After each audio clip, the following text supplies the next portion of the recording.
मराठी मालिका, नाटक, सिनेमा अशा तिन्ही माध्यमांमध्ये आपल्या अभिनयाचा ठसा उमटवणाऱ्या लोकप्रिय ज्येष्ठ अभिनेत्री ज्योती चांदेकर यांचं निधन झालंय। वयाच्या 69व्या वर्षी त्यांनी अखेरचा श्वास घेतलाय।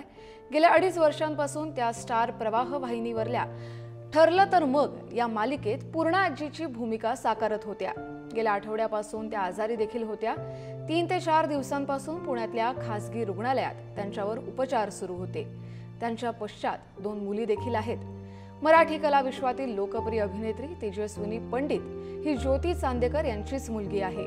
आपल्या आईच्या पावलावर पाऊल टाकत अभिनेत्री तेजस्विनी पंडितने याच क्षेत्रात वाट धरली होती। श्रेयस सावंत आपले प्रतिनिधी आपल्यासोबत जोडले गेलेले आहेत। श्रेयस, मराठी कला विश्वावर अतिशय दुःखाचा डोंगर कोसळलाय।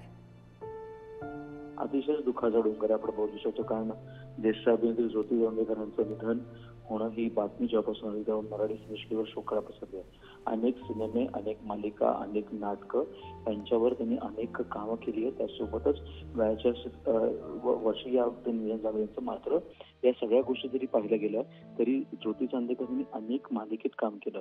ठरलं तर मग मालिका आता त्यांची सुरू मालिका होती, ज्यात त्यांची भूमिका सगळ्यात लोकप्रिय झाली होती।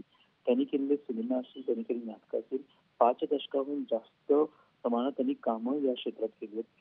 आणि सुधीर सपकाळ या सिनेमात तेजस्विनी पंडित आणि ज्योतिताई या दोघींनी एकत्र काम केलं होतं।